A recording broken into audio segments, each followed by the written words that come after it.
कि आज की इस महफिल पाक से जो कुछ भी सीख कर हम जाएंगे उस पर आइंदा पूरी जिंदगी हम अमल करेंगे। मेरे प्यारे आका अलैहिस्सलातु तस्लीम के प्यारे दीवानों, 11वीं शरीफ का महीना बस अभी रुखसत हुआ है और पूरे महीने मैंने हिंदुस्तान के मुख्तलिफ स्टेट्स और शहरों में गांव देहात में जाकर लोगों के सामने गौसे आजम की तालीमात बयान की है। एक बात माजरत के साथ अर्ज करना चाहूंगा, मैं एक जगह गया था 11वीं शरीफ का बयान करने के लिए, मुझे इलाका याद नहीं है, तो मैंने प्रोग्राम वालों से पूछा कि ये जलसा आपका क्या हर साल होता है 11वीं शरीफ के मौके पर? तो उन्होंने मुझे बताया कि हमारे यहां ये गौसे आजम के नाम पर जलसा 74 से होता चला आ रहा है, यानी अभी चल रहा है 2024 और उनके यहां गौसे आजम के नाम पर 11वीं शरीफ के मौके पर 1974 से जलसा हो रहा है। अब आप खुद कैलकुलेशन करें कि कितने साल हो चुके हैं उनके गांव में गौसे आजम के नाम पर महफिल सजती। और इस सवाल को पूछने की वजह यह थी कि जिस गांव में गौसे आजम के नाम पर 1974 से जलसा हो रहा है, उस जलसे में मैं 2024 में गया और मेरे सामने जो मजमा मौजूद था उनमें 50% ऐसे लोग थे जिनके सरों पर टोपियां नहीं थी। अल्लाह अल्लाह अल्लाह। तो मैंने मिंबरे रसूल से उन्हें यह कहा कि 1974 से आपके यहां गौसे आजम के नाम पर महफिल सज रही है और तब से लेकर अब तक हमने कौम को यह भी नहीं सिखाया कि इन महफिलों में आने के आदाब क्या है। बेशक अल्लाह अल्लाह। आप जरा सोचें कि 74 से लेकर 24 तक अगर हम अपनी कौम को यह भी ना सिखा सके कि इन महफिलों में आने के आदाब क्या हैं, तो फिर उसके अलावा हमने और क्या दिया होगा कौम को? अल्लाह। सिवाय तफरी के, सिवाय कानों के चस्के के, सिवाय भीड़ भाड़ जमा करने के, सिवाय हुल्ला गुल्ला करने के, हमने कौम को दिया क्या? याद रखें, ये महफिलें आपके शकूराबाद में पहले भी कह चुका हूं, ये महफिलें कानों के चस्के के लिए नहीं होती हैं, ये महफिलें अपने वजूद को जहन्नम की आग से बचाने के लिए होती हैं। सुभान अल्लाह सुभान अल्लाह। ये महफिलें इंटरटेनमेंट के लिए नहीं होती हैं, ये महफिलें अपनी सोच और फिक्र को बदलने के लिए होती हैं। ये महफिलें दुनिया की मालो मता के लिए नहीं होती हैं, ये महफिलें अल्लाह को राजी करके अपनी आखिरत को संवारने के लिए होती हैं। मेरे प्यारे आका अलैहिस्सलातु तस्लीम के प्यारे दीवानों, तो मिंबर से जो पैगाम दिया जाए उसे तवज्जो के साथ सुना करें और इस नियत के साथ सुना करें कि अल्लाह हमें इस पर जरूर अमल की तौफीक भी अता फरमाएगा।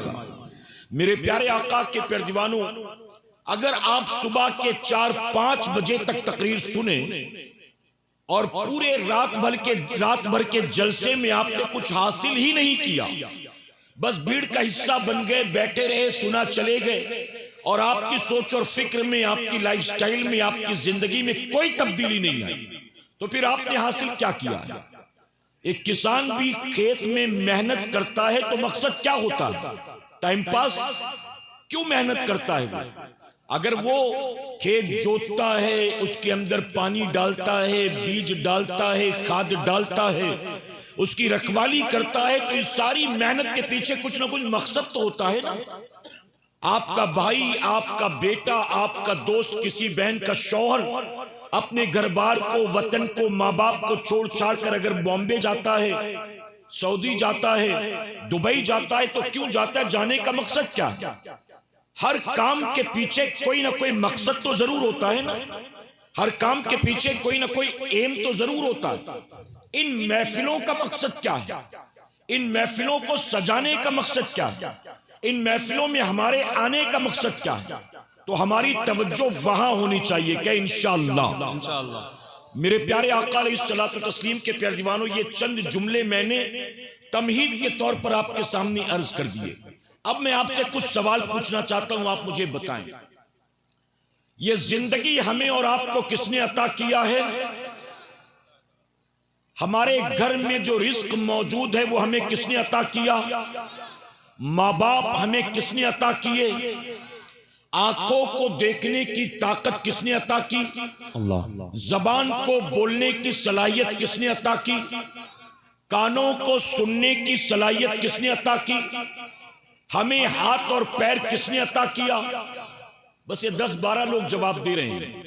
अगर सारे मिलकर अल्लाह कहेंगे तो शैतान कहीं आसपास होगा भी ना तो अल्लाह का नाम सुनकर भाग जाएगा। और एक बात याद रखो मुसलमानों, मेरे नबी ने फरमाया कि अल्लाह रब्बुल इज्जत जब तक अपने बंदे का तवज्जो से सुनना और जिंदगी भर याद रखना। मैंने शुरू में पूछा तो चंद लोगों ने कहा अल्लाह, फिर दोबारा पूछा तो फिर उन्होंने कहा अल्लाह, तीसरी बार पूछा तो थोड़े कम हो गए, फिर और कम हो गए, फिर और कम हो गए।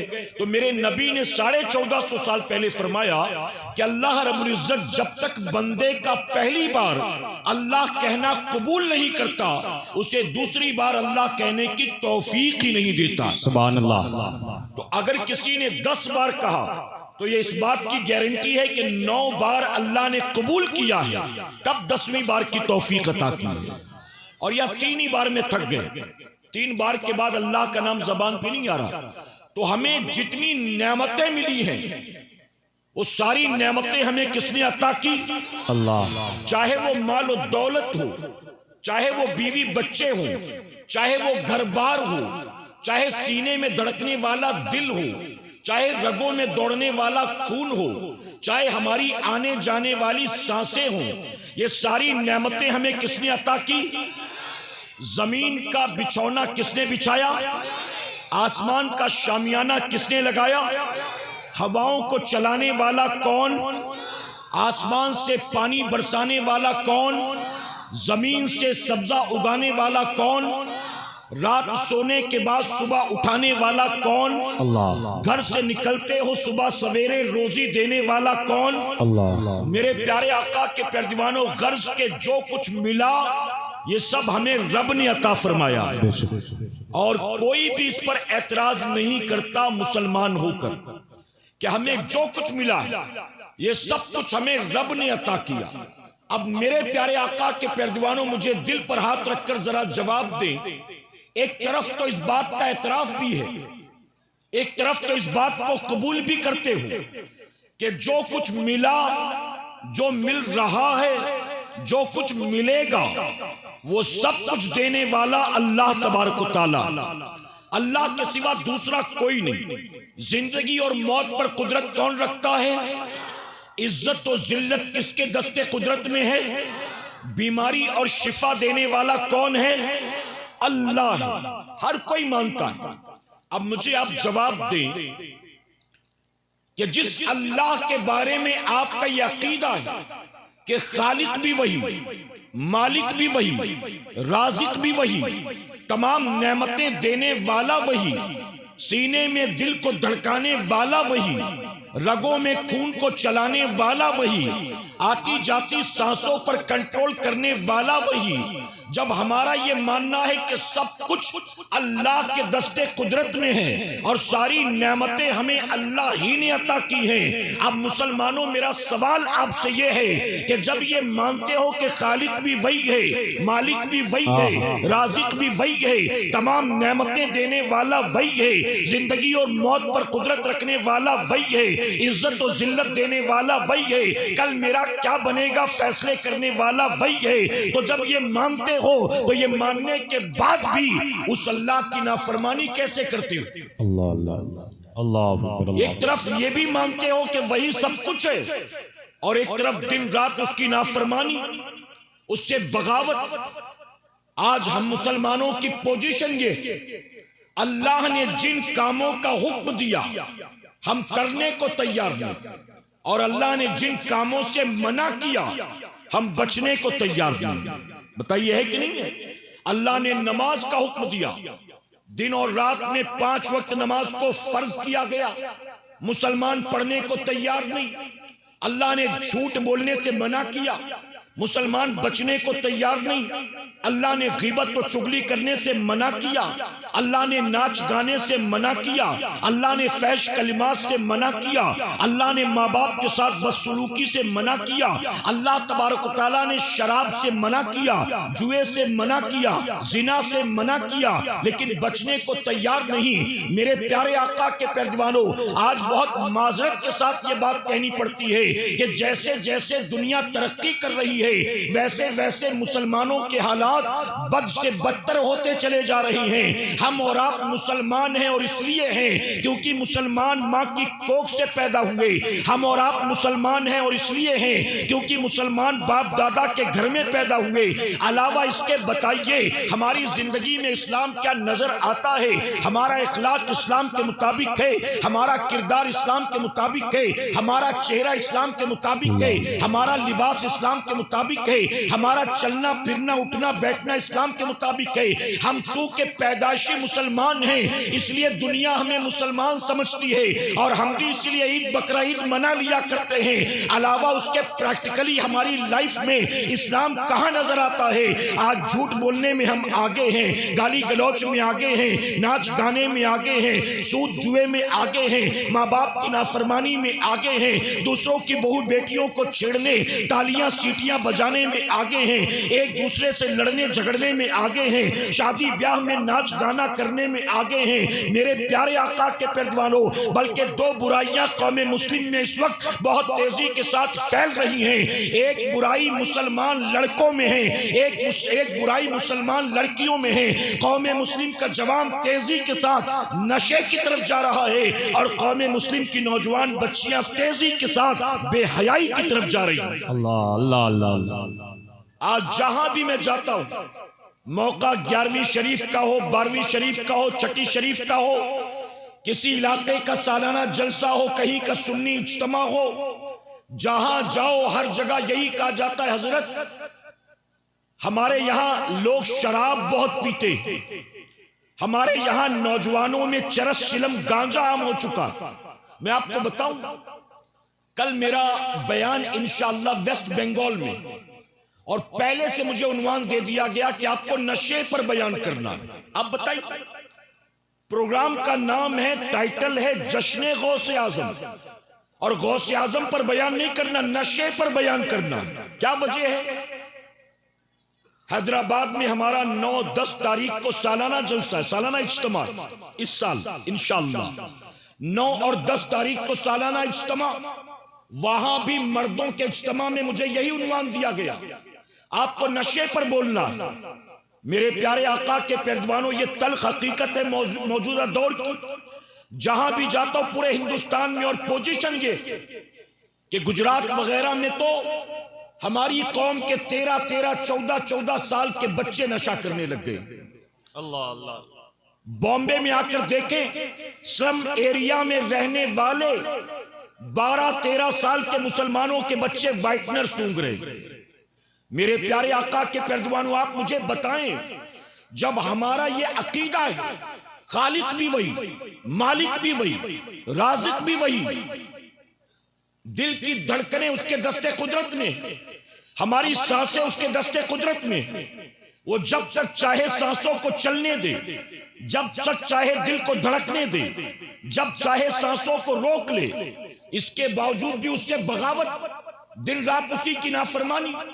मेरे प्यारे आका अलैहिस्सलातु व तस्लीम के प्यारे दीवानों, मैं आपसे एक सवाल पूछता हूं, आप मुझे बताएं, अगर आप पर दुनिया में कोई मामूली सा फेवर कर दे, कोई मामूली सा एहसान कर दे, पैसों की जरूरत थी, कोई इंतजाम नहीं था, किसी दोस्त को पता चला तो उसने खुद लाकर आपको 2-4-5 हजार दे दिए, ये कह करके इसको रख लो, जब होंगे तो दे देना। आप जिंदगी भर उसका एहसान याद रखेंगे कि नहीं याद रखेंगे? आप कहेंगे बहुत टाइम पर काम आया था मेरा दोस्त, मैं उसके एहसान को कभी नहीं भूल सकता। जब मुझे कुछ सुझाई नहीं दे रहा था, मैं परेशान था, कहां जाऊं क्या करूं कुछ पता नहीं था, ऐसे में मेरी मदद के लिए वो खड़ा हो गया। आप बेटी के रिश्ते के लिए परेशान थे, किसी ने आपकी बेटी का कहीं अच्छी जगह रिश्ता करवा दिया, बेटी अपने ससुराल में जाकर बहुत खुश है। आप बताइए, बेटी का रिश्ता लगवाने वाले के एहसान को जिंदगी भर याद रखेंगे कि नहीं याद रखेंगे? आपका बेटा बेरोजगार गांव में आवारा गर्दी कर रहा था, किसी रिश्तेदार या पड़ोसी ने कहा बॉम्बे भेज दो, मैं उसे एक अच्छी जगह लगवा देता हूं, तुम्हारा बेटा पढ़ा लिखा है। आपने अपने बेटे को बॉम्बे भेज दिया उसके भरोसे, और उसने उसको जॉब पर लगवा दिया। आपका बेटा वहां से फोन करके इन्फॉर्म करता है बहुत अच्छी कंपनी है, नौकरी भी बहुत अच्छी है, टाइम टेबल भी बहुत अच्छा है, सैलरी भी टाइम पर मिलती है। अब बताइए, जिसने आपके बेटे को यह जॉब लगवाया था, आप जिंदगी भर उसका एहसान याद रखेंगे कि नहीं याद रखेंगे? आपके दिल से दुआएं निकलेंगी। ऐ सरकारे मदीना के पैरवानों, हमारे जैसा कोई आम इंसान बताइए, अगर दुनिया में हम पर कोई मामूली से मामूली एहसान कर दे तो हम जिंदगी भर अपने मोहसिन को याद रखते हैं, हम उसका दिल नहीं दुखाते हैं, हम उसे तकलीफ नहीं पहुंचाते हैं। जो हमारे सुख दुख में हमारे साथ खड़ा रहा, हम भी ये नियत करते हैं कि उसके सुख दुख में हम भी उसका साथ देंगे, अगर वक्त आया तो हम भी उसकी मदद करेंगे। आप बताएं कि दुनिया का इंसान अगर मामूली सा एहसान कर दे तो जिंदगी भर उसके एहसान को याद रखते हो, और वो करीम जिसने हम पर और आप पर अनगिनत एहसानात फरमाए हैं, अपने रब के एहसान का शुक्रिया अदा करना तो दूर की बात, अपने रब के एहसान को याद रखना तो दूर की बात, अपने रब के एहसान पर सुबह शाम अपने रब का जिक्र करना और दुआएं करना तो दूर की बात। जिस रब ने अनगिनत एहसान हम पर किए हैं, आज के दौर का मुसलमान दिन रात उसी रब की नाफरमानी में लगा हुआ। क्या बताओ, अगर पीर साहब ये कह दें कि बेटा फला आदमी के साथ तू मत उठा बैठा कर, मुझे वो आदमी पसंद नहीं है, तो पीर की बात मानोगे कि नहीं मानोगे? अगर आपके वालिद साहब कह दें कि उस लड़के के साथ दोस्ती खत्म कर दे, वो लड़का अच्छा नहीं है, उसके बारे में मुझे रिपोर्ट मिली है कि उसके अंदर बहुत बुराइयां, बेटा उसके साथ मत उठ बैठ, बताइए बाप की बात मानोगे कि नहीं मानोगे? अगर बीवी कोई बात कह दे, आज शाम को आते आते फला जगह की मिठाई ले आना, तो बीवी का दिल रखोगे कि नहीं रखोगे? अगर बच्चे जिद कर लें किसी मौके पर, ये कपड़ा चाहिए या आइसक्रीम चाहिए, फला जगह घूमना है, तो क्या बताइए औलाद की बात मानते कि नहीं मानते? मेरे प्यारे आका अलैहिस्सलातु तस्लीम के पैरवानों, हम जैसा इंसान हम पर कोई मामूली एहसान कर दे, या हम अपने जैसे इंसान से अगर मोहब्बत करते हैं तो हम कोशिश करते हैं कि उसकी दिल आजारी नहीं होनी चाहिए, उसकी नाफरमानी नहीं होनी चाहिए, उसकी खुशी का ख्याल रखना चाहिए। अल्लाह तबारक व तआला ने हमें और आपको अनगिनत नेमतें अता की, हम मानते हैं कि जो कुछ हमें दिया है सब अल्लाह ने दिया है, लेकिन इसके बावजूद नेमत देने वाले रब का शुक्र अदा करना तो दरकिनार, नेमत देने वाले रब की हम दिन रात नाफरमानी में लगे हुए। आज कौमे मुस्लिम के जिल्लत और रुसवाई की वजह क्या? मेरे प्यारे आका के पैरवानों, हजरत इब्राहिम बिन अदहम रहमतुल्लाह अलैह की बारगाह में एक नौजवान आया, आकर कहता है कि हुजूर, अपने आप को बहुत गुनाह से, बुराई से बचाने की कोशिश करता हूं, लेकिन बच नहीं पाता, बहुत सोचता हूं कि बचूं, लेकिन कंट्रोल नहीं कर पाता। आप मुझे कोई ऐसा तरीका बताएं, ऐसा कोई नुस्खा बताएं कि मैं गुनाह और बुराई से बच जाऊं। मेरी कौम के जवानों, याद रखना और तवज्जो से सुनना, और आइंदा कभी दिल गुनाह की तरफ आमादा करे तो इसे याद कर लेना।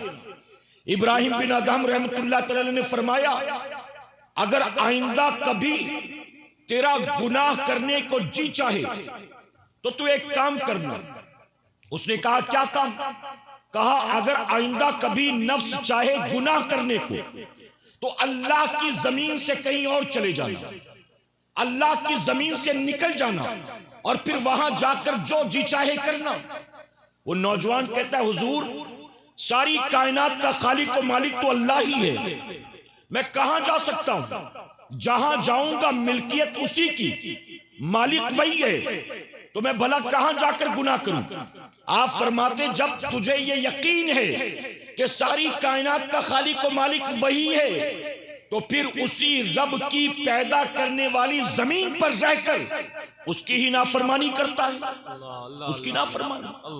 आपने फरमाया दूसरी चीज, आइंदा जब तेरा गुनाह करने को जी चाहे तो तू अल्लाह का रिस्क खाना छोड़ देना, अल्लाह का रिस्क मत खाना, फिर तेरा जो जी चाहे करना। उसने कहा, हुजूर, ये भी मुमकिन नहीं है, रज़्ज़ाक़ तो वही है, रब तो वही है, मुझे क्या, चरिंद परिंद को खिलाने पिलाने वाला वही, कीड़े मकोड़ों को पालने वाला वही, बिलों में चींटियों को रिस्क देने वाला वही, समंदर की तह में मछलियों को रिस्क देने वाला वही। तो जनाब इब्राहिम बिन अदहम फरमाते हैं, जब तेरा ये भी यकीन है कि रोजी देने वाला अल्लाह के सिवा दूसरा कोई नहीं है, तो फिर ये कैसे हो सकता है उसी का दिया रिस्क खाए और उसी का रिस्क खाकर उसी की नाफरमानी करे। अल्लाह अल्लाह अल्लाह। फिर आपने फरमाया अच्छा तीसरा काम करना। उसने कहा वो क्या? फरमाते हैं जब तू गुनाह का इरादा करे तो ऐसी जगह पर जाकर गुनाह करना जहां वो तुझे देख ना सके, जहां से वो तुझे देख ना सके ऐसी जगह जाकर गुनाह करना। उसने कहा यह भी मुमकिन नहीं, उसकी वजह कि मैं लाख पर्दों में छुप जाऊं, अल्लाह की नजर से पोशीदा नहीं हो सकता। आप फरमाते जब तू जानता है कि अल्लाह तुझे देख रहा है, अल्लाह देख रहा है और ऐसे में तू अल्लाह ही की नाफरमानी करता है। मेरे प्यारे आका के पैरवानों, अल्लाह ने अपने एक वली पर इल्हाम फरमाया। जानते हो अल्लाह क्या फरमाता है? अल्लाह अपने वली से फरमाता है कि मेरे बंदे जा, मेरे बंदों से कह दे जब कोई गुनाह का ये इरादा करते हैं तो गुनाह का इरादा करते वक्त ये लोगों की नजरों से अपने आप को बचा लेते हैं, बंद कमरों में अपने आप को छुपा लेते हैं। जब कोई बंदा गुनाह का इरादा करता है वो कमरा बंद कर लेता है, खिड़की दरवाजे बंद कर लेता है, पर्दे खींच देता है। जाकर मेरे बंदों से कह दे कि वो दुनिया वालों से बचने के लिए तो खिड़की दरवाजे पर्दे सारे बंद कर देता है, लेकिन वो खिड़कियां बंद क्यों नहीं करता जहां से हर वक्त उसे उसका रब देखा करता। बेशक हुजूर अकरम सल्लल्लाहु अलैहि वसल्लम की बारगाह में एक नौजवान आया, आकर कहता है या रसूल अल्लाह सल्लल्लाहु अलैहि वसल्लम, तवज्जो है ना आपकी? जी जी बेशक, मेरी बात समझ में आ रही है ना? जी जी। मेरे प्यारे आका अलैहिस्सलातु तस्लीम के पैरदीवानों आकर सवाल करता, कहता या रसूल अल्लाह सल्लल्लाहु अलैहि वसल्लम, मैंने जिंदगी भर जितने गुनाह किए आपको गवाह बनाकर उन सारे गुनाहों पर तौबा करता हूं, आप मेरी सिफारिश कर दे ताकि अल्लाह मेरे गुनाह माफ कर दे। तवज्जो से सुनिए, मेरे आका सल्लल्लाहु अलैहि वसल्लम ने उसके हक में दुआ की, उसने गिड़गिड़ा कर तौबा की, माफी तलाफी करने के बाद उठकर घर की तरफ चला।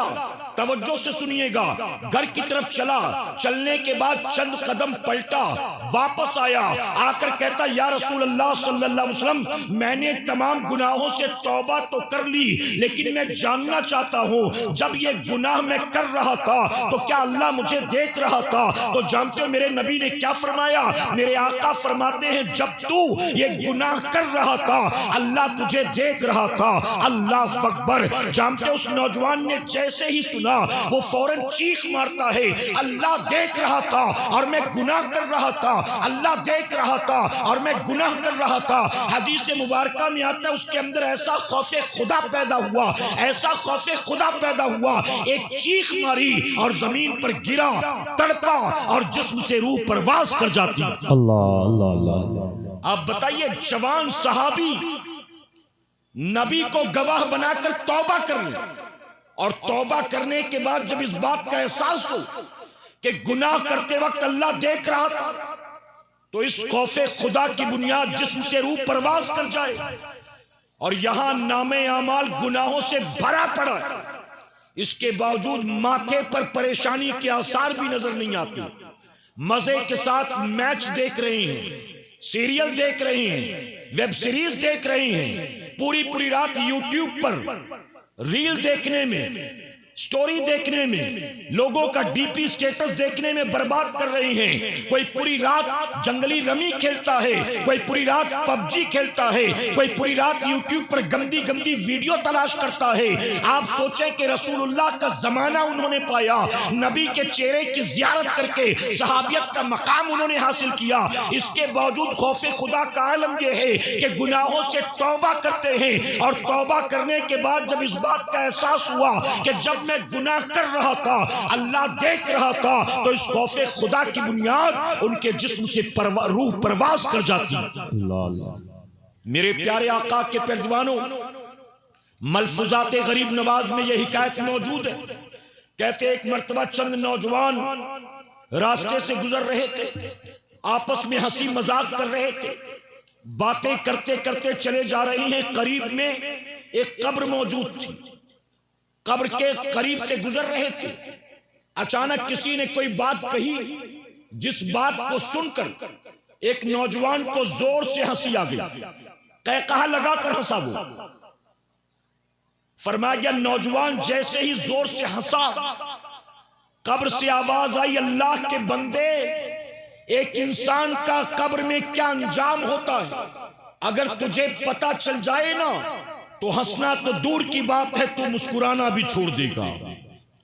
जैसे ही जोर से हंसा, कब्र से आवाज आई कि कब्र में एक इंसान का क्या हाल होता है, अगर पता चल जाए तो हंसना तो दूर की बात, मुस्कुराना भी छोड़ दे। फरमाया गया उस बंदे पर ऐसा खौफे खुदा तारी हुआ, ऐसा खौफे खुदा तारी हुआ, एक चीख मारी, जमीन पर गिरा। और गरीब नवाज फरमाते हैं कि खौफे खुदा में तड़पने वाला उस जवान से बढ़कर मैंने किसी को नहीं देखा। फरमाते कब्र की आवाज को सुनते ही एक चीख मारी, जमीन पर गिरा, जिस्म तड़पा, रूह परवास कर गई। और इसी पर बात खत्म नहीं हुई, बल्कि थोड़ी देर के बाद खौफे खुदा की वजह से उसका पूरा जिस्म पिघल कर नमक के ढेर में तब्दील हो गया। अल्लाह अल्लाह अल्लाह। हदीस मुबारका में आता है, आप अपनी जबान से जो कुछ कहते हैं, अल्लाह ने एक फरिश्ते को आपके साथ रखा है, आपकी जबान से निकलने वाले हर जुमले को वो नोट करता है। हमारे जावेद भाई नाज शरीफ पढ़ रहे थे ना, तो नाज शरीफ पढ़ते पढ़ते जो कुछ उनकी जबान से निकला वो सारी चीजें फरिश्ते ने नोट की। नाजिम साहब जो कुछ भी निजामत के दरमियान कह रहे हैं, सारी चीजें उनके साथ मौजूद फरिश्ता नोट कर रहा है। आप यहां बैठे जो 2, 4, 8, 10 बार सुभान अल्लाह कह रहे हैं, सारी चीजें फरिश्ता नोट कर रहा है। मेरे आका फरमाते जिंदगी भर तुम्हारी जबान से जो कुछ निकलता है फरिश्ता उसको नोट करता है। और कयामत के दिन जब हिसाब किताब की बारी आएगी तो तुम्हारा वो दफ्तर तुम्हारे हवाले किया जाएगा। और अल्लाह का फरिश्ता कहेगा बंदे तूने जिंदगी भर जो कुछ कहा था मैंने सब इसके अंदर नोट किया है, अब तुझे ये सारा पढ़कर सुनाना होगा। अब जानते हो जब वो दफ्तर हवाले कर दिया जाएगा, हम जैसों के हवाले जब दफ्तर किया जाएगा, हम लेंगे और मुस्कुराते हुए उसको खोलेंगे और पढ़ना शुरू कर देंगे। अस्सलातु वस्सलामु अलैका या रसूल अल्लाह, अस्सलातु वस्सलामु अलैका या हबीब अल्लाह। अगर जावेद भाई के नाम का दफ्तर उनके हाथ में दिया जाएगा, वो फौरन पढ़ना शुरू कर देंगे। रसूल उन्हीं का तो मुज्दा सुनाने आए थे, उन्हीं की तो शादी रचाने आए हैं। जब हमारे नाजिम साहब के हवाले दफ्तर किया जाएगा, ये फौरन जो है कहेंगे जरा सुभान अल्लाह कह दीजिए, एक बार अल्लाह का नाम लेकर अल्लाह अकबर कह दीजिए। हमें जब दफ्तर दिया जाएगा, जिन्होंने जिंदगी भर लोगों को कुरान सुनाया होगा, नबी की हम्दो सना सुनाई होगी, अल्लाह रसूल के फरामीन सुनाए होंगे, वो दफ्तर लेंगे, पलट पलट कर पढ़ना शुरू कर देंगे। और जिन्होंने गालियां दी होंगी, जिन्होंने गीबत किया होगा, जिन्होंने फिल्मी ड्रामों के डायलॉग गुनगुनाए होंगे, लोगों को फिल्म की स्टोरी सुनाई होगी, एक दूसरे के साथ गाली गलौज किया होगा, एक दूसरे की गिबत और चुगली की होगी, जिंदगी भर मुसलमानों के हसद किना में उन्हें गालियां दी होगी। आप सोचे कि जब दफ्तर उसके हवाले किया जाएगा, उसे पता है कि मेरे दफ्तर में क्या है, क्या वो इसे पढ़कर सुना सकेगा? ऐ मेरी कौम के जवानों में आपसे सवाल पूछता हूं, अगर आपने गालियां दी हैं, अगर आपने गाने गुनगुनाए हैं, अगर किसी औरत के साथ गंदी गुफ्तगू की है, आपने किसी को फिल्म की स्टोरी सुनाई है, आपने जो भी खुराफात अपनी जबान से जिंदगी भर निकाला, वो सब कुछ लिखा गया है दफ्तर में। जब कयामत के दिन हवाले किया जाएगा, क्या वो पढ़कर सुना सकोगे? आपको पता है कि उसमें क्या लिखा है? पढ़ने की जरूरत नहीं होगी, पढ़ने की हिम्मत नहीं होगी। अल्लाह का फरिश्ता कहेगा आज तुझे ये सब कुछ पढ़कर सुनाना होगा। और इंसान सोचेगा मैं कैसे पढ़ूं? अरे मैंने तो जिंदगी भर पता नहीं क्या क्या बकवास किया था, वो सब इसके अंदर लिखा होगा, मैं कैसे पढ़कर सुनाऊं? ऐ मेरी कौम के जवानों में आपसे सवाल पूछता हो, अल्लाह तबारक तआला क़यामत के दिन जब फरमाएगा तो उन्हें जो कुछ दुनिया में कहा था वो सब दफ्तर में मौजूद है, आज तुझे सब पढ़कर सुनाना होगा। हम कांप जाएंगे कि कैसे सुनाऊं, इसमें तो पता नहीं क्या क्या लिखा होगा। मैं सवाल पूछता हूं कि क़यामत के दिन अपने ही दफ्तर को पढ़ने से घबराओगे। आज जब जीते जी वो सारी चीजें कर रहे हो तो क्या आज अल्लाह नहीं सुन रहा है? हाय हाय हाय, अल्लाह अल्लाह। आज गाली देते हो तो अल्लाह नहीं सुनता? अल्लाह अल्लाह अल्लाह। सिर्फ जिक्र करते हो तो सुनता है, सिर्फ कुरान पढ़ते हो तो सुनता है, सिर्फ महफिल में सुभान अल्लाह कहते हो तो सुनता है, सिर्फ नातवा को दाद देते हो तो सुनता है, जब गालियां देते हो तो क्या वो नहीं सुनता? मेरे प्यारे आका अलैहिस्सलातु तस्लीम के प्यारजवानों, एक बात जिंदगी भर याद रखना, अल्लाह तबारक व तआला की निगाहों से कायनात का कोई जर्रा कभी पोशीदा नहीं हो सकता। वो हमारे जाहिर को भी देखता है, हमारे बातिन को भी देखता है। कायनात का जर्रा जर्रा हमेशा रब की निगाहों के सामने यकसा हुआ करता है। हम घर में क्या कर रहे हैं मौला ये भी जानता है, हम बाहर क्या कर रहे हैं मौला ये भी जानता है। अपने माँ बाप के सामने सिगरेट नहीं पीते, अपने माँ बाप के सामने लड़कियों की बात नहीं करते, अपने माँ बाप के सामने गंदी चैटिंग नहीं करते, माँ बाप के सामने तो नेक बने बैठे हो, लेकिन तन्हाई में जब ये सारे काम करते हो तो क्या अल्लाह नहीं देखता? मेरे प्यारे आका अलैहिस्सलातु तस्लीम के प्यारजवानों, उस नौजवान ने कहा कि हुजूर मैं कहीं भी चला जाऊं रब की निगाहों से पोशीदा नहीं हो सकता। तो आप फरमाते हैं तुझे यकीन है अल्लाह तुझे देख रहा है और फिर भी उसके देखते वक्त तू अल्लाह की नाफरमानी करता है।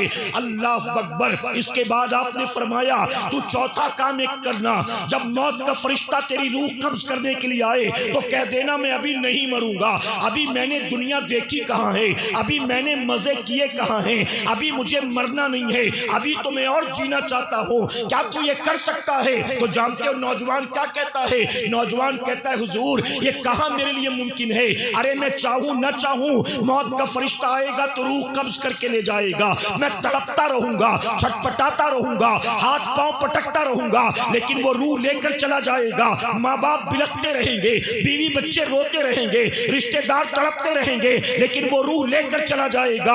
आपने फरमाया जब तुझे यकीन है कि मौत कभी भी आ सकती है तो फिर आखिर तू ये यकीन रख कर भी अल्लाह की नाफरमानी कैसे करता? अल्लाह अल्लाह अल्लाह। अब मैं आपको लेटेस्ट इंसिडेंट बताऊं, कल की बात और उसके 2 दिन पहले की बात। हमारे बहुत ही करीबी साथी तहरीक सुन्नी दावत इस्लामी के बहुत पुराने या अव्वल रोज के साथी सुन्नी दावत इस्लामी के रुकने शूरा जनाब खालिद रजवी साहब, उनके बहनोई भाईजान जो कि कोई बूढ़े नहीं थे और जिन्हें कोई बहुत बड़ी कोई बीमारी भी नहीं थी, जैसे शुगर का इलाज चल रहा हो, बीपी का इलाज चल रहा हो, हार्ट का कुछ भी नहीं था मसला, बिल्कुल यंग, फुल्ली फिट, देखने में स्मार्ट। कुछ दिनों से उनके सीने में दर्द हो रहा था, हॉस्पिटल में एडमिट हुए। डॉक्टर ने कहा एंजियोग्राफी करनी पड़ेगी ताकि पता चले ब्लॉकेज वगैरह तो नहीं है। अब उनको हॉस्पिटल में रखा गया, एंजियोग्राफी की गई, कोई वॉल ब्लॉक नहीं था, सब क्लीन था, क्लियर था, बिल्कुल कोई मसला नहीं। फाइनली उनको डिस्चार्ज दे दिया गया। डिस्चार्ज के पेपर्स बन गए, वो जाने की तैयारी में घर वालों का इंतजार कर रहे थे और घर वाले उनको लेने के लिए इससे पहले कि हॉस्पिटल पहुंचते उनका इंतकाल हो गया। कोई ब्लॉकेज नहीं, अल्लाह अल्लाह अल्लाह, कोई तकलीफ नहीं, बैठे बिठाए। आपने देखा होगा ना, डांडिया खेलते खेलते जमीन पर आदमी गिर पड़ता है, शादी के स्टेज पे डांस करते करते आदमी गिर पड़ रहा है, जिम के अंदर वेट लिफ्टिंग करते करते आदमी को हार्ट अटैक आ रहा है, क्रिकेट के मैदान में क्रिकेट खेलते खेलते आदमी को हार्ट अटैक आ रहा है। बताइए करेक्ट है कि नहीं?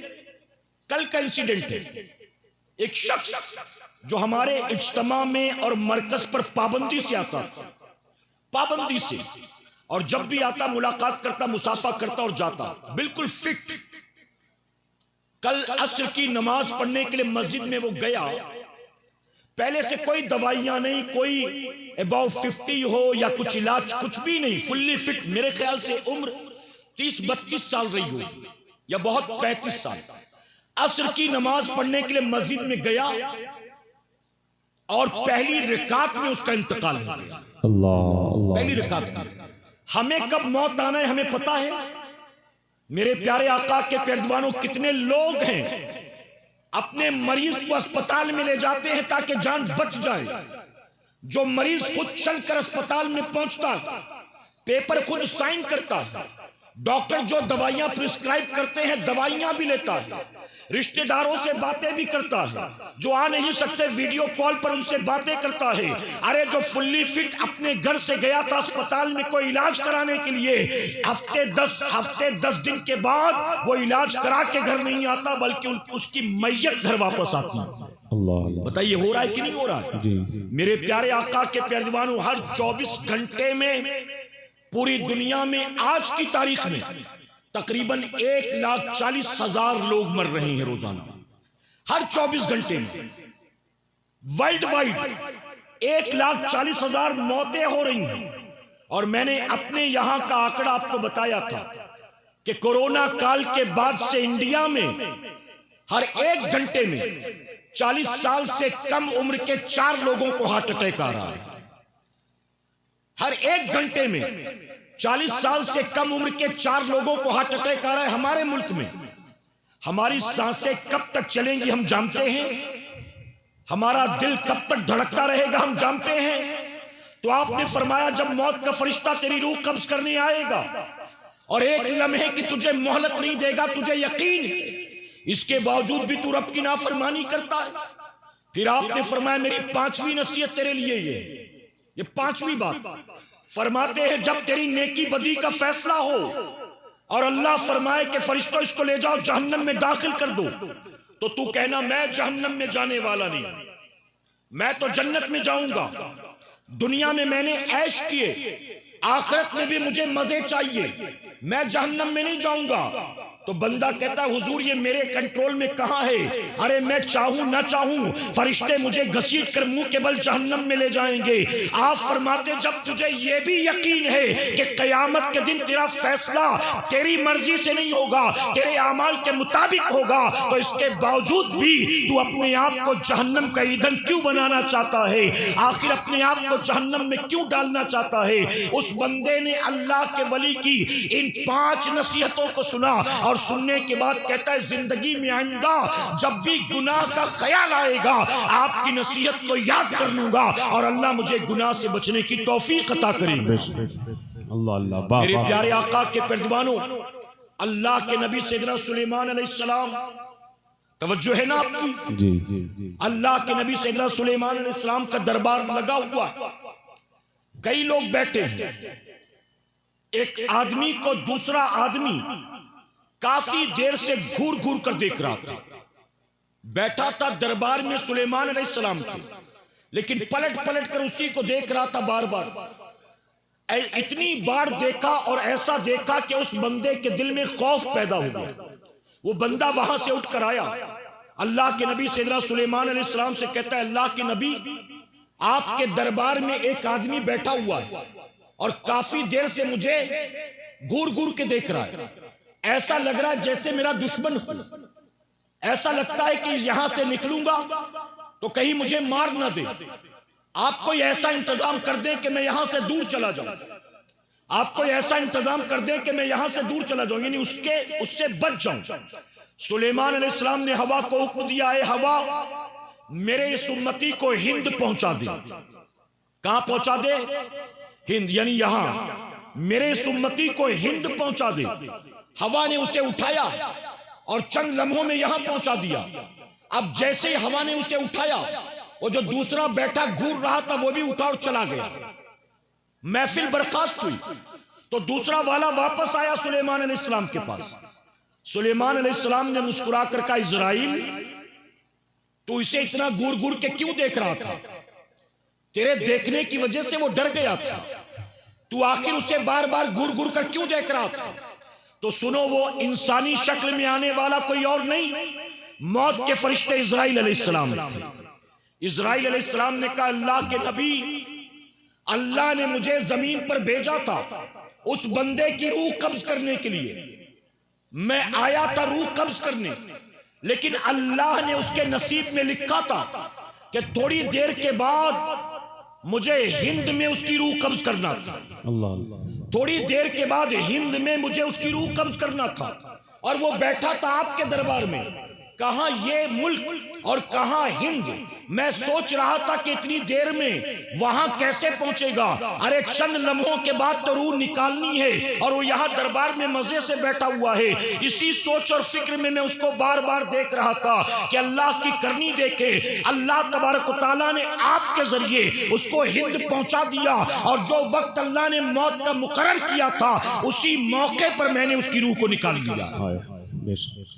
पता चला मुसलमानों, जहां मौत लिखी होगी, घर के बिस्तर पर, अस्पताल के वार्ड में, ट्रेन के डब्बे में, राह चलते, किसी सड़क के नुक्कड़ पर, हम नहीं जानते, मौला जानता है। तो जब यकीन है कि मौत भी एक ना एक दिन आना है और कब आना है ये मौत देने वाला रब जानता है, मैं नहीं जानता, तो क्या बेहतर नहीं है कि हम मौत की तैयारियां कर लें।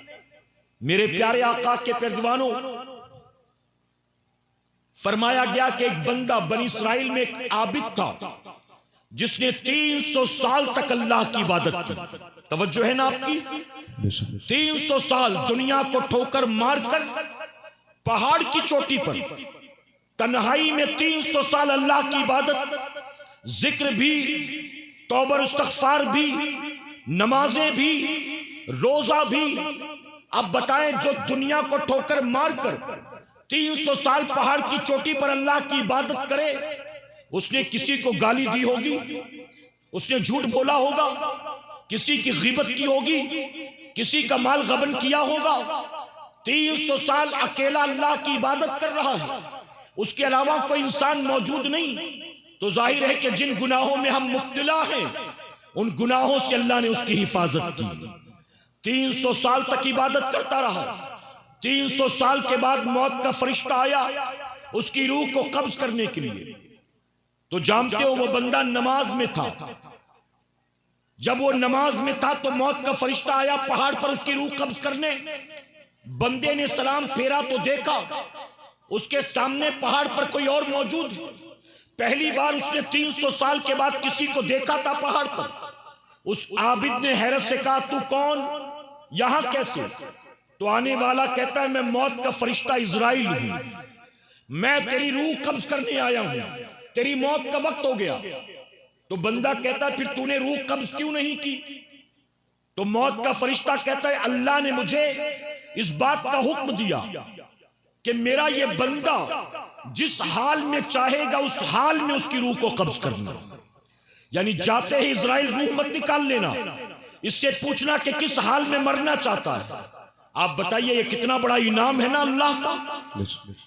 फरिश्ते ने कहा, किस हाल में मरना चाहता है बताओ। उसने कहा, मैंने पूरी जिंदगी अल्लाह के सजदे किए, मैं चाहता हूं कि मौत भी मुझे सजदे की हालत में आए।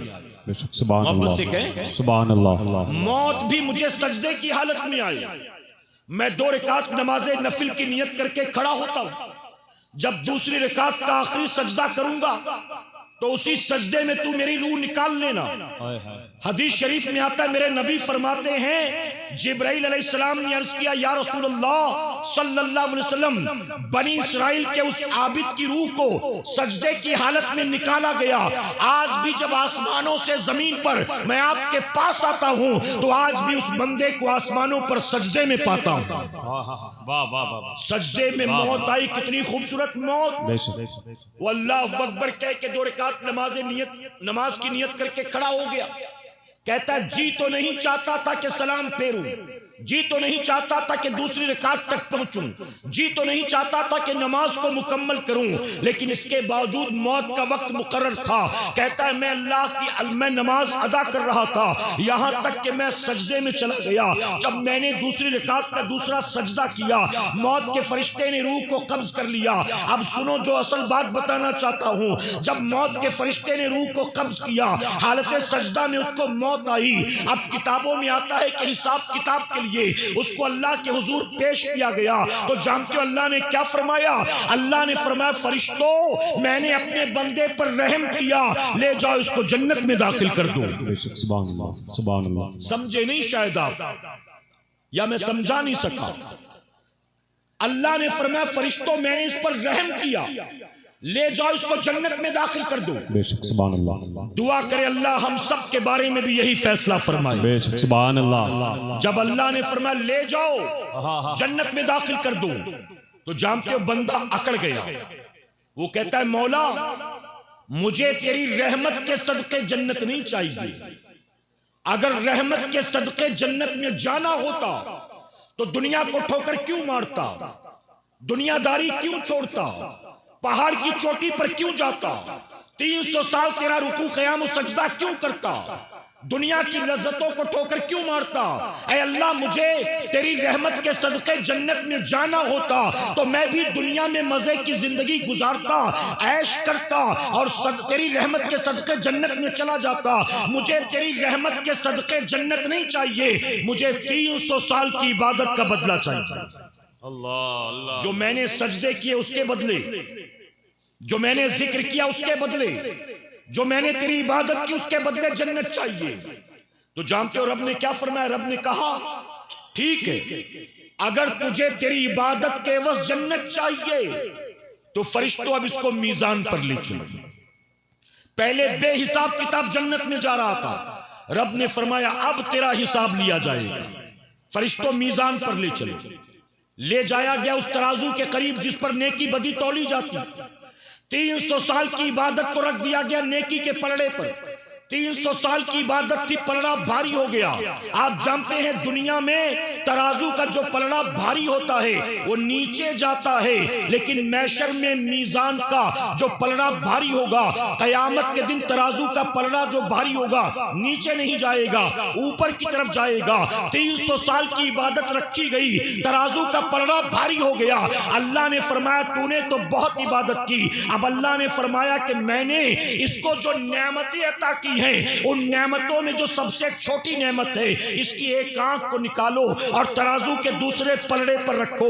अभी देखते हैं और फैसला किए देते हैं कि 300 साल इबादत करके एक नेमत का भी हक अदा किया कि नहीं किया।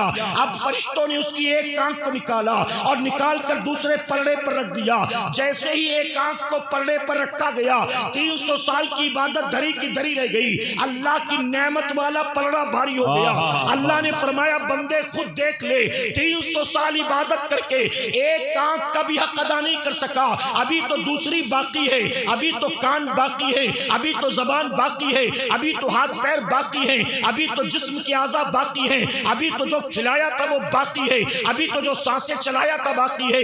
अब तेरा हिसाब लिया जाएगा। तो बंदा तड़प गया, कहता है मौला तू रहमान है मुझे माफ कर दे, तू करीम है मुझे माफ कर दे, तू सत्तार है मुझे माफ कर दे, तू गफ्फार है मुझे माफ कर दे। ऐ अल्लाह मुझे अपनी इबादत पर भरोसा नहीं है, तेरी रहमत पर भरोसा है। तुझे तेरी शान करीमी का वास्ता, तुझे तेरी शान रहीमी का वास्ता।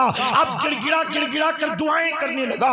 अल्लाह ने फरमाया फरिश्तों जाओ, मैंने इस पर रहम किया, ले जाओ इसको जन्नत में दाखिल कर दो। ऐ सरकारे मदीना के प्यारे दीवानों, पता चला वो जो दुनिया से कट कटा कर पहाड़ की चोटी पर 300 साल बेरिया अल्लाह की इबादत करे, कयामत में वो भी अल्लाह की एक नेमत का हक अदा नहीं कर सकता है। तो ऐ मेरी कौम के जवानों, तुम शराब के प्याले चटका कर अल्लाह की नेमत का शुक्र अदा कर रहे हो, तुम गालियां दे देकर अल्लाह की नेमतों का हक अदा कर रहे हो।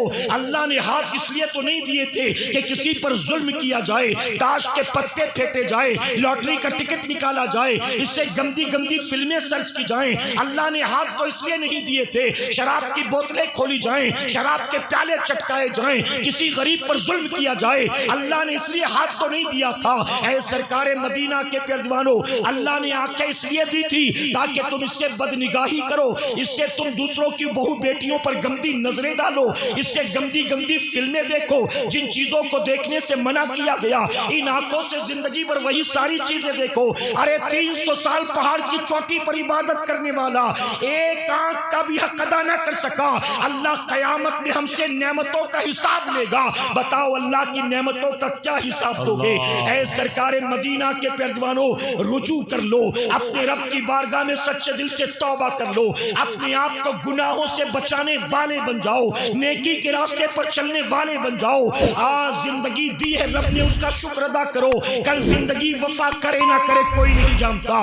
रात हर सोने वाले को सुबह उठने की मोहलत नहीं मिलती है, कई सोने वाले सोते ही रह जाते हैं। मेरे प्यारे आका के पैरवानों, यहीं से करीब मेरा गांव है। जानते हो, जब भी प्रोग्राम के सिलसिले में यहाँ आना होता है, अपने गांव भी एक बार चला जाता हूँ, और जब भी जाता हूँ तो दुखी दिल के साथ जाता हूँ, और लौटता हूँ तो दुखी दिल के साथ लौटता हूँ, और ये सोच कर लौटता हूँ, ये जिन जिन से मिलकर जा रहा हूँ मुझे नहीं पता इनसे फिर मुलाकात होगी कि नहीं होगी। मैं नहीं जानता कि फिर अपने मामू से मिल सकूंगा कि नहीं, अपनी खाला से मिल सकूंगा कि नहीं, अपनी आपा से मिल सकूंगा कि नहीं, अपने भाई से मिल सकूंगा कि नहीं, मुझे नहीं पता। हो सकता है कि वो जिंदा रहे और मैं दुनिया से रुखसत हो जाऊं, हो सकता है कि मेरी सांसें चलती रहे और इनमें से कोई मुझसे बिछड़ जाए। ऐ सरकारे मदीना के पैरवानों, जिंदगी के हर लम्हे को अल्लाह की नेमत जानो, अपनी हर सांसों को अल्लाह की नेमत जानो, दिल की हर धड़कन को अल्लाह की नेमत जानो,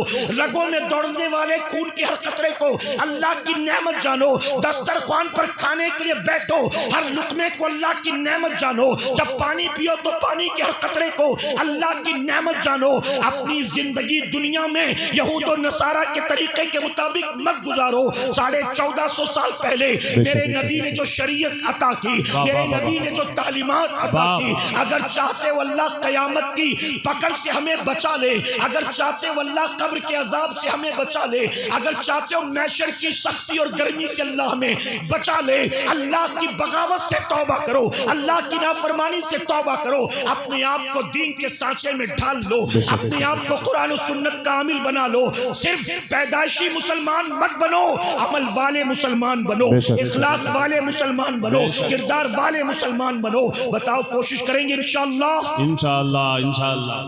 मेरे प्यारे आका अलैहिस्सलातु तस्लीम के प्यारे, अल्लाहु अकबर या रसूल अल्लाह। अब एक बात अपनी बहनों के ताल्लुक से भी मैं अर्ज कर दूं, इजाजत है आपकी?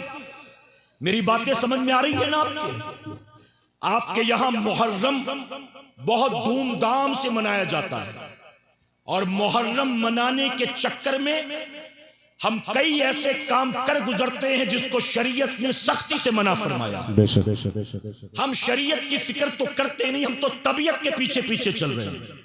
बल्कि बाज बदबख्त ऐसे हैं, उनको समझाया जाए, तंबीह की जाए, तो कहते हैं बाप दादा परदादा सब करते चले आए, हम भी वही करेंगे, हम भी वही करेंगे। तो बाप दादा परदादा जो खाते थे तुम वही खाया करो, जो वो पहनते थे वही पहना करो।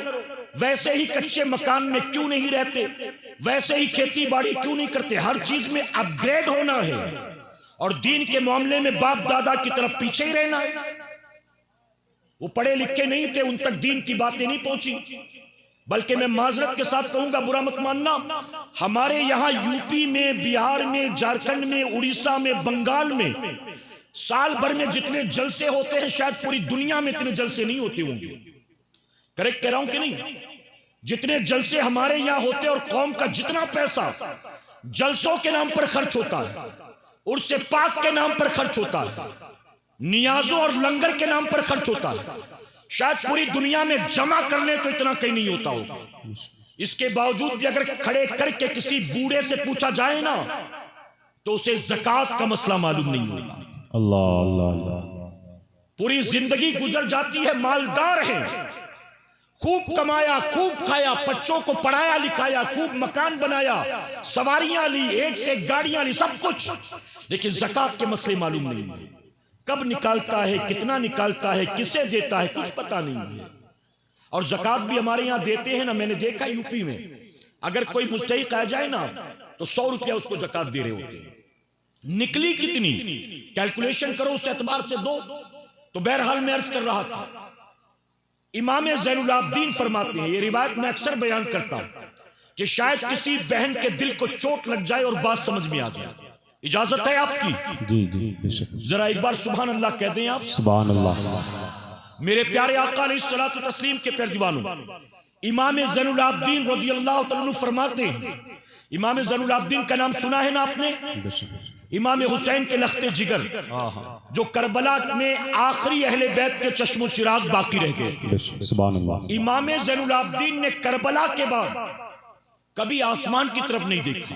अल्लाह अल्लाह। इमाम ज़ैनुल आबिदीन ने करबला के बाद मुस्कुराना छोड़ दिया। अल्लाह अल्लाह। लोग सवाल करते कि हुजूर, कभी कभी महफिल में ऐसी बात निकलती कि लोग हंसने लगते हैं और आप मुस्कुराते भी नहीं। तो जानते इमाम ज़ैनुल आबिदीन क्या फरमाते? फरमाते करबला में जो कुछ मेरी आंखों ने देखा है ना, अगर तुम देख लेते तो हंसना तो दूर की बात, तुम भी मुस्कुराना छोड़ देते। अल्लाह अल्लाह। करबला का जो खूनी मंजर मैंने देखा है, मुस्कुरा फिर कैसे सकता हूं? ये इमाम ज़ैनुल आबिदीन जिनके साथ ये सब कुछ हुआ करबला में, जिनकी आंखों के सामने, इमाम ज़ैनुल आबिदीन कहते जब हम मदीना मुनव्वरा से चले तो मेरी फूफी ज़ैनब हमारे साथ थी। हमारी बहनें तवज्जो से सुने। फिर जब मक्का मुअज़्ज़मा पहुंचे, फूफी ज़ैनब साथ थी। मक्के में कूफे वालों के खत आए। कूफा जाने के इरादे से हम निकले मक्के से। फूफी ज़ैनब हमारे साथ थी। कहते हमको कूफा नहीं जाने दिया गया। हुर के लश्कर ने घेर कर करबला में लेकर आए। फूफी ज़ैनब हमारे साथ थी। इमाम ज़ैनुल आबिदीन कहते पूरे सफर में मैंने देखा मेरी फूफी ज़ैनब ने किसी रात तहज्जुद की नमाज को कज़ा नहीं किया। अल्लाह अल्लाह। पूरे सफर में मेरी फूफी ज़ैनब तहज्जुद की नमाज पाबंदी से अदा कर रही, पूरे सफर में। आज लोग फ्लाइट से ट्रेवल करते हैं, नमाजें नहीं पढ़ते। ट्रेनों में सफर करते हैं, नमाजें नहीं पढ़ते। आज लोग घर में बैठे हैं, नमाज नहीं पढ़ते। वो कहते पूरी रात, पूरे सफर में फूफी ने कभी तहज्जुद कज़ा नहीं की। हम करबला में आ गए। करबला में मकान नहीं था, खेमा था, तपता सेहरा था, खाने पीने की चीजें मुख्तसर थी, लेकिन इसके बावजूद मेरी फूफी ने तहज्जुद की नमाज को न छोड़ा। फरमाते 7 मुहर्रम की तारीख आई, यजीदियों ने पानी बंद कर दिया। 8 तारीख को पानी खत्म हो गया। पानी तो बंद हो गया, लेकिन फूफी ज़ैनब की तहज्जुद बंद नहीं हुई। सुभान अल्लाह। 10 मुहर्रम की तारीख आ गई। 10 तारीख सुबह से यजीदियों ने जंग का आगाज कर दिया। तीर तलवार चल रहे थे। हमारे खेमे में पानी भी खत्म, खाने की चीजें भी खत्म। एक एक करके हमारे अपनों को जालिमों ने शहीद करना शुरू किया। दोपहर होते होते जितने लोग हमारे साथ थे, यानी 72 नुफूस कुदसिया, उन सबको यजीदियों ने शहीद कर दिया। इमाम ज़ैनुल आबिदीन कहते दोपहर होते होते सबको शहीद कर दिया गया।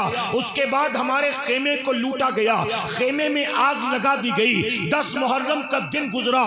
मगरिब के बाद जब 11 की रात शुरू हुई तो इमाम ज़ैनुल आबिदीन कहते 11 की रात को हमारी पोजीशन ये थी, हमारा लुटा जला हुआ काफिला, हमारा लुटा जला हुआ खेमा था और उसके इर्द गिर्द हमारे शोहदा की लाशें मौजूद थी। इमाम ज़ैनुल आबिदीन कहते ये जो लाशें थी, किसी का सर तन से जुदा था, किसी के हाथ पैर को भी जालिमों ने काट दिया था, किसी का चेहरा पहचाने नहीं जाता था, किसी के जिस्म को घोड़ों की टापों से रौंदा गया था। इमाम ज़ैनुल आबिदीन कहते इन तमाम लाशों में 2 लाशें मेरी फूफी ज़ैनब के बेटों की थी और मोहम्मद की लाशें थी। आप हजरात बैठ जाएं, हुजूर से ये साहब सलात व तस्लीम के पैर दीवानों में जो अर्ज कर रहा था, ये उस बात को मुकम्मल की देता हूँ। इजाजत है आपकी? जो सुनना चाहते जरा कहें सुभान अल्लाह। मेरे प्यारे आका अलैहिस्सलात व तस्लीम के पैर दीवानों में अर्ज कर रहा था कि इमाम ज़ैनुल आबिदीन फरमाते हैं कि 10 मुहर्रम का दिन गुजरा और मगरिब के बाद जब 11 की रात आई तो उस 11 की रात को हमारे खेमे के आसपास चारों तरफ हमारे अपनों की लाशें बिखरी पड़ी थी। इमाम ज़ैनुल आबिदीन कहते हैं कि कितने ऐसे थे जिनके चेहरे पहचाने नहीं जाते थे, जिस्म से सर को जुदा कर दिया गया था, हाथ पांव काटे गए थे, घोड़े की टापों से रौंदा गया था। इस तरह से लाशें बिखरी पड़ी थी। इन लाशों में कोई हज़रत ज़ैनब का भाई था, कोई भतीजा था, कोई भांजा था। इमाम ज़ैनुल आबिदीन फरमाते हैं कि उसमें 2 मेरी फूफी के बेटे और मोहम्मद भी थे। लेकिन मैं ये देखकर हैरान था कि उस 11वीं शब में भी खेमे का पर्दा हटा और मेरी फूफी हजरत ज़ैनब खेमे से बाहर निकली और बाहर निकलने के बाद उन्होंने करबला के तपते हुए सेरा की रेत से तयम्मुम किया और तयम्मुम करके उस रात भी मेरी फूफी ने तहज्जुद की नमाज को अदा फरमाया। अब आपकी तवज्जो नहीं है। आप जरा सोचें कि जिनके घर की बेटियां मैदाने जंग में तहज्जुद की नमाज ना छोड़ती हूं, अपने भाई भतीजे भांजों बेटों की लाशों की मौजूदगी में तहज्जुद की नमाज कज़ा ना करती हूं, क्या उन्होंने घर में रहकर कभी कोई फर्ज नमाज छोड़ी होगी? और हमारे यहां औरतें रज्जगा करने के लिए रात भर तैयार हैं, उर्स पाक में जाने के लिए तैयार हैं, घंटों पैदल चलना पड़े किसी के जुलूस में, उर्स में, संदल में तो तैयार हैं, लेकिन अल्लाह का सजदा करने को तैयार नहीं। इमाम आजम के नजदीक मुसलमान औरतों पर नमाजे जुमा नहीं, नमाजे ईद बकरा ईद नहीं, नमाजे जनाजा नहीं। तो नतीजा यह है कि ओकेशनली हम ये कुछ नमाजें तो साल भर में पढ़ लेते हैं, लेकिन हमारे घरों की पोजीशन ये है कि पूरा पूरा साल गुजर जाता है, हमारे घर की औरतें अल्लाह का सजदा नहीं करती।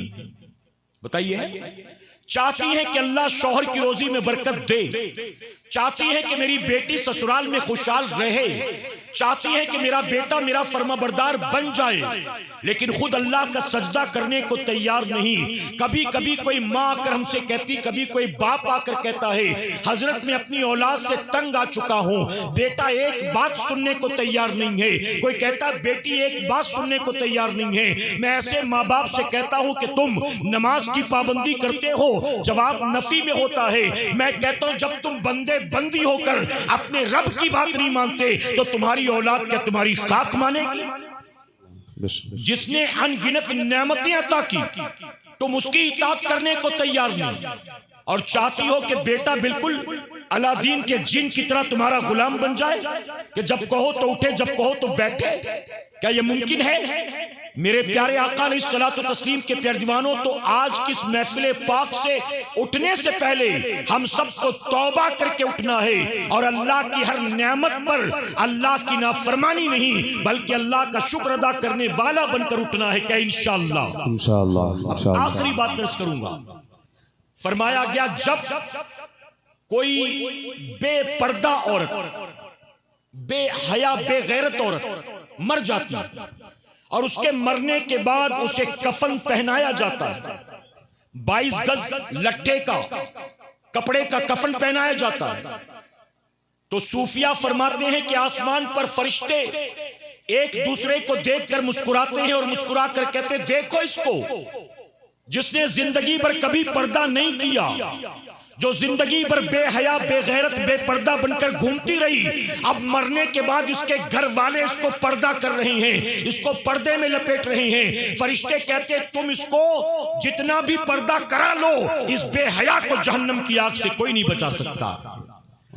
इसी तरह बेनमाजी के ताल्लुक से आया, जब बेनमाजी मरता है लोग उसकी नमाजे जनाजा के लिए सफे दुरुस्त करते हैं, मैयत आगे रखी जाती है, तो फरिश्ते एक दूसरे से मुस्कुरा मुस्कुरा कर कहते ये देखो वो मरा जिसने कभी अल्लाह के सजदे नहीं किए, वो मरा जो कभी नमाज पढ़ता ही नहीं था।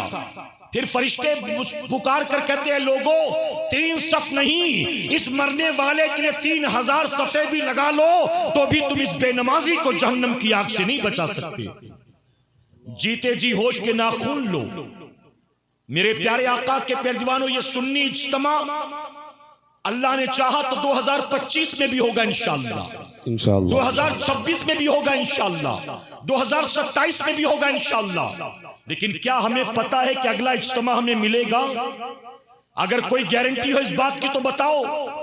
बल्कि मैं कहता हूं मरीज को दवा देने के साथ डॉक्टर जो गारंटी और कॉन्फिडेंस के साथ कहता है ये 3 खुराक खा लो तुमको बिल्कुल आराम हो जाएगा, डॉक्टर जो इतने यकीन के साथ मरीज को 3 खुराक देता है, क्या डॉक्टर अपनी जिंदगी का इसी यकीन के साथ दावा कर सकता है कि मरीज के 3 खुराक खाने तक मैं खुद जिंदा रहूंगा? कोई गारंटी है? वो हर लम्हे अपने रब का शुक्र अदा करें, अल्लाह की नेमतों पर अल्लाह के शुक्रगुजार बन जाएं, गुनाहों से तौबा करें और अपने आप को नेकियों के रास्ते का मुसाफिर बनाएं। कहें इंशाअल्लाह।